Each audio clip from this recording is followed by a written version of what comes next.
Siya classes में आप लोगों का स्वागत है। आइए हम अपनी क्लास को शुरू करते हैं। आज हम कवर करेंगे जीन पियाजे के सिद्धांत को। जीन पियाजे का सिद्धांत अति महत्वपूर्ण है क्योंकि इससे जो प्रश्न है वो सीटेट में भी पूछा जाता है, टेट में भी पूछा जाता है, सुपर टेट में भी पूछा जाता है और DSSB में भी इससे प्रश्न पूछे जाते हैं। इसके साथ ही ये MA first semester home science human development paper 3 से संबंधित एक टॉपिक है जिसमें इससे ज़्यादातर प्रश्न पूछे जाते हैं, इसलिए ये बहुत ही ज़्यादा महत्वपूर्ण सिद्धांत है। चलिए हम शुरू करते हैं। देख लेते हैं। जीन पियाजे का जन्म 1896 ईस्वी में हुआ था। इनकी मृत्यु 1980 ईस्वी में हुई थी। ये स्विट्जरलैंड के निवासी थे। इन्होंने जो अपना प्रयोग किया था स्वयं के बच्चों पर किया था। जीन पियाजे को विकासात्मक मनोविज्ञान का जनक माना जाता है या फिर कहा जाता है।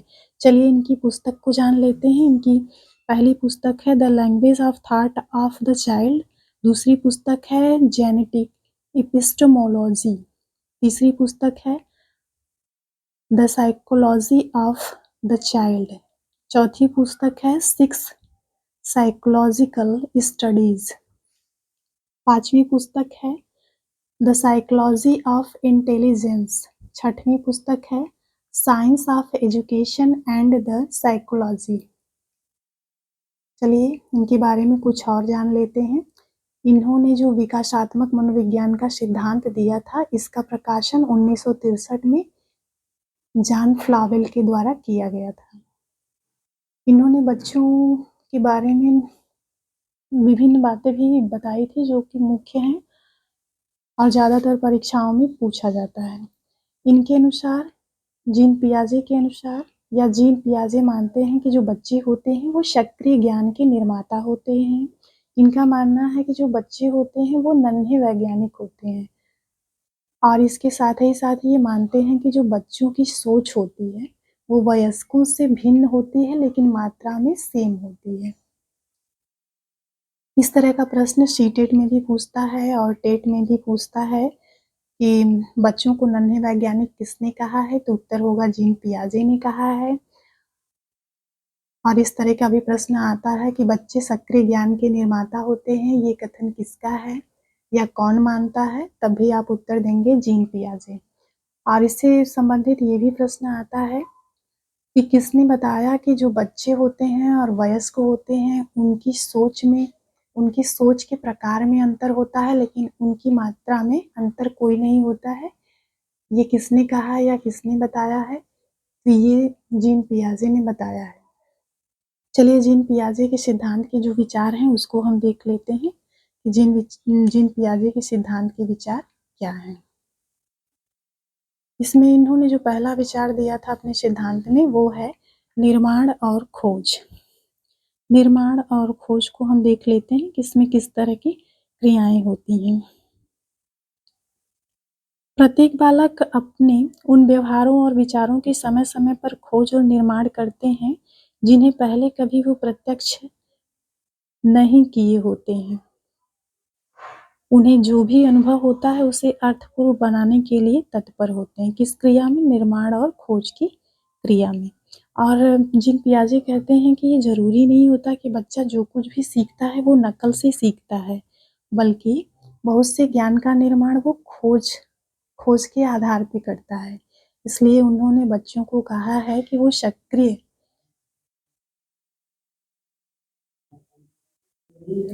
सक्रिय ज्ञान के निर्माता होते हैं। और जीन पियाजे ने कहा है कि बच्चे जो होते हैं वो नन्हे वैज्ञानिक होते हैं। चलिए इसके उदाहरण को देख लेते हैं। उदाहरण के लिए मान लीजिए एक 4 साल का बच्चा है।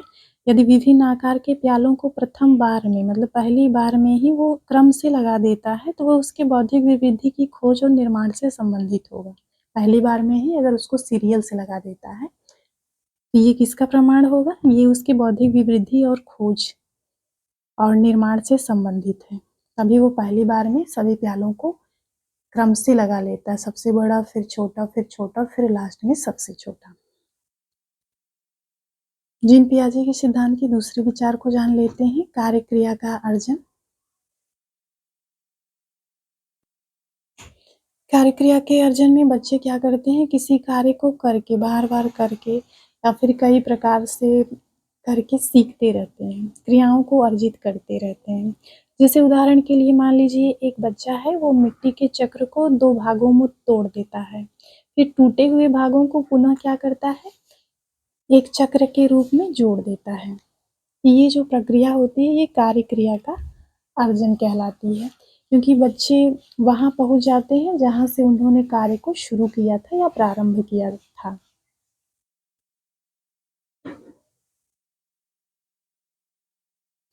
कार्य क्रिया के अर्जन के लिए निम्न क्रियाओं से बच्चे को होकर गुजरना पड़ता है। पहली क्रिया है सात्मीकरण, जिसको एसिमिलेशन कहते हैं। इस क्रिया के अंतर्गत जो प्रीवियस नॉलेज होता है, उसमें नए नॉलेज को ऐड करके बच्चा क्या करता है, ज्ञान को अर्जित करता है। इसमें जो पुराना ज्ञान उसके पास पहले से होता है, उसमें नए ज्ञान को जोड़ देता है। इस प्रक्रिया को हम एसिमिलेशन या सात्मीकरण कहते हैं। जैसे बच्चे ने पहले काली गाय देखी थी, कुछ समय के बाद उसने सफ़ेद गाय देख ली, तब उसके पुराने ज्ञान में नया ज्ञान जुड़ गया। जो गाय होती है वो केवल काले रंग की ही नहीं होती है, बल्कि सफ़ेद रंग की भी होती है। इसलिए गाय कई रंग की होती है। ये उसने क्या कर लिया, अपने पुराने ज्ञान में नया ज्ञान जोड़ लिया। ये गाय जो होती है वो केवल काले रंग की नहीं होती है, बल्कि सफ़ेद रंग की होती है। ये उसको नया ज्ञान मिल गया। इसके बाद है दूसरा चरण जो होता है वो व्यवस्थापन का होता है। व्यवस्थापन के अंतर्गत एक्कोमोडेशन प्रक्रिया आती है, या व्यवस्थापन को ही एक्कोमोडेशन कहा जाता है, जिसमें जो नया ज्ञान होता है उसमें समायोजन करके ज्ञान का निर्माण किया जाता है। जैसे पहले बच्चा क्या देखा था, गाय देखा था, वो भी सफ़ेद रंग की देखा था या काले रंग की देखा था, फिर बाद में सफ़ेद रंग की देख लिया, लेकिन कुछ दिन के बाद उसने देखा भैंस। भैंस को देखा तो वो समझा कि ये क्या है, गाय है। लेकिन फिर उसे पता चला कि नहीं, ये गाय जैसी दिखती है, लेकिन ये गाय नहीं है, बल्कि क्या है, फिर उसे बाद में पता चला कि ये क्या है, भैंस है। तो फिर इसने क्या किया, अपने नए ज्ञान को पुराने ज्ञान के साथ समायोजित कर लिया कि हर प्रकार से गाय की तरह दिखाई देने वाला हर जीव गाय नहीं होता है, बल्कि गाय के समान ही अन्य जीव भी होते हैं। तो इस तरह से वो अपने नए ज्ञान के साथ समायोजन स्थापित करता है।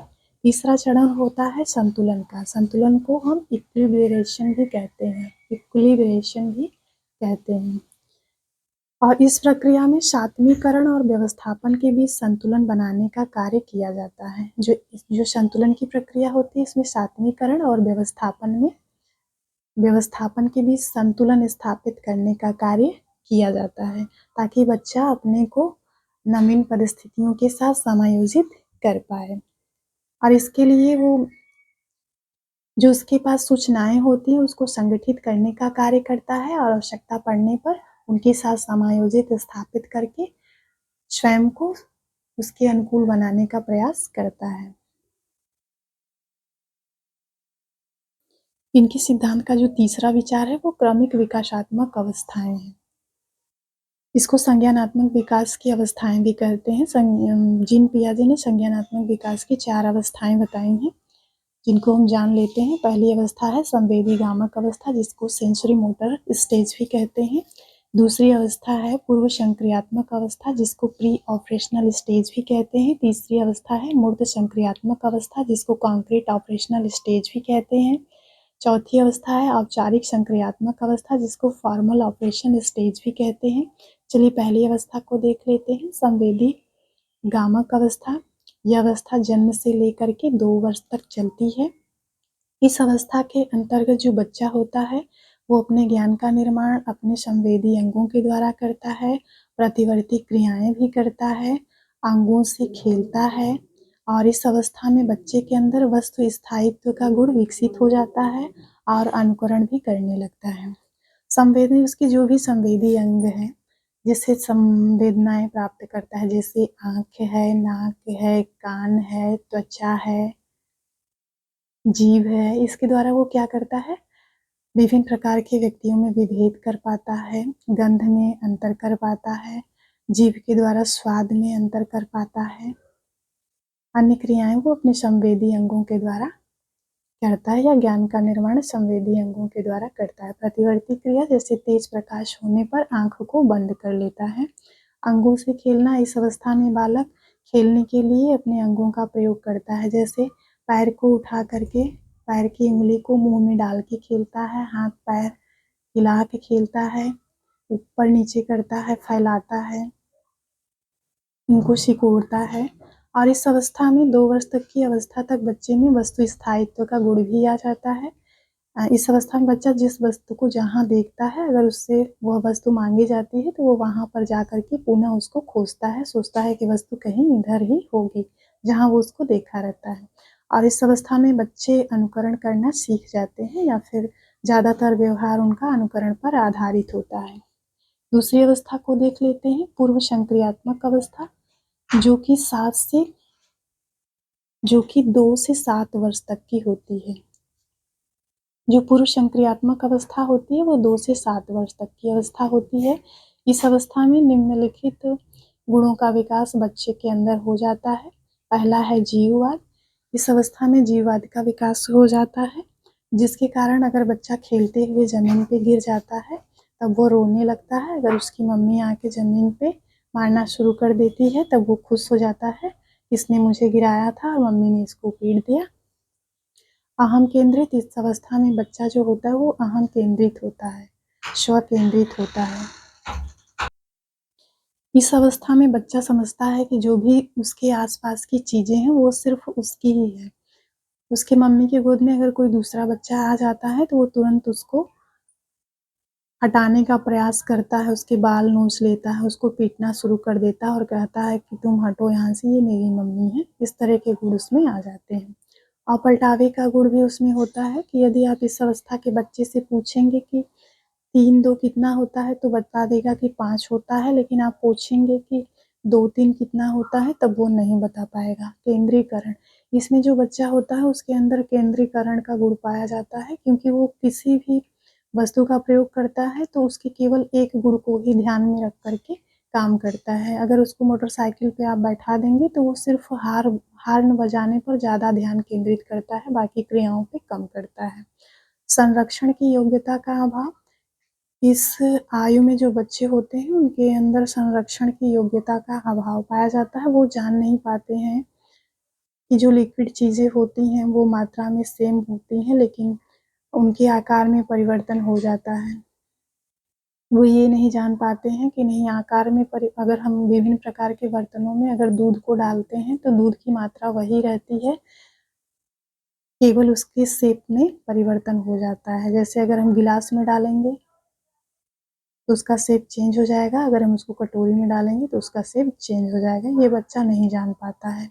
लंबाई क्या होती है, भार क्या होता है, अगर रुपया क्या होता है, और सिक्के क्या होते हैं, नोट क्या होते हैं। वो संरक्षण की योग्यता का उसमें अभाव होता है। वो सोचता है कि जो नोट है वो कम है, जो सिक्का है वो ज़्यादा है। इस अवस्था में क्रमबद्धता का अभाव पाया जाता है। इसमें जो बच्चा होता है किसी चीज़ को क्रमबद्ध ढंग से व्यवस्थित नहीं कर पाता है। तीसरी जो अवस्था है वो मूर्त संक्रियात्मक अवस्था है, जो 7 से लेकर के 11 वर्ष तक की होती है। इस अवस्था में बच्चा तार्किक चिंतन करना शुरू कर देता है, मूर्त चिंतन भी करना शुरू कर देता है। इसमें पलटावे का गुण आ जाता है, गणितीय संक्रियाओं का ज्ञान हो जाता है, आगमनात्मक तर्कणा भी करना शुरू कर देता है। इस अवस्था में बच्चा जो होता है किसी चीज़ को जब देखता है तो उसके बारे में वो चिंतन करना शुरू कर देता है। पलटावे का गुण आ जाता है, वो चीज़ों को उलट-पलट करके सही कर सकता है। और गणितीय संक्रियाओं का ज्ञान हो जाता है, जैसे जोड़, घटाना, गुणा, भाग, भिन्न, इन सब का ज्ञान उसको हो जाता है। और इस अवस्था में बच्चा जो ज़्यादातर चीज़ें सीखता है वो उदाहरण के माध्यम से ज़्यादा सीखता है, इसलिए इसको आगमनात्मक तर्कणा की आयु भी कहा जाता है। चौथी अवस्था है औपचारिक संक्रियात्मक अवस्था, जो 11 वर्ष से ऊपर तक की होती है। इस अवस्था की निम्न विशेषताएं होती है। इस अवस्था में अमूर्त चिंतन की योग्यता विकसित हो जाती है। इस अवस्था में बच्चा जो होता है वो अमूर्त चिंतन करना शुरू कर देता है। और इस अवस्था में बच्चा जो होता है वो निगमनात्मक तर्कणा करना प्रारंभ कर देता है। पहले वो नियम को सीखता है, इसके बाद किसी भी समस्या का या फिर किसी भी अवधारणा का समाधान करता है। इस अवस्था में बालक जो होता है वो समस्याओं का हल ढूँढना जान जाता है और एक ही समस्या के समाधान के लिए कई हल ढूँढ लेता है, जिससे वैकल्पिक हल को ढूँढना प्रारंभ कर देता है। और इस अवस्था में जो बालक होता है समाज उत्पादक कार्य करना भी शुरू कर देता है, जिसके तहत वो नवीन आविष्कारों द्वारा राष्ट्र को नई दिशा देने का काम करता है। क्योंकि ये जो अवस्था होती है किशोरावस्था की प्रारंभ की अवस्था होती है, उसके बाद तक की अवस्था चलती है, तो इसलिए इस अवस्था में जो बच्चा होता है वो समाज उत्पादक कार्य करना शुरू कर देता है। आइए जीन पियाजे के सिद्धांत की आलोचना को देख लेते हैं। जीन पियाजे की संज्ञानात्मक विकासात्मक सिद्धांत, जिसको इंग्लिश में कहते हैं कॉग्निटिव डेवलपमेंटल थ्योरी, का मानव विकास के क्षेत्र में महत्वपूर्ण योगदान है, परंतु जो इनका सिद्धांत है, इनके सिद्धांत की कठोर आलोचना भी की गई थी। चलिए आलोचना को देख लेते हैं कि क्या आलोचना की गई थी।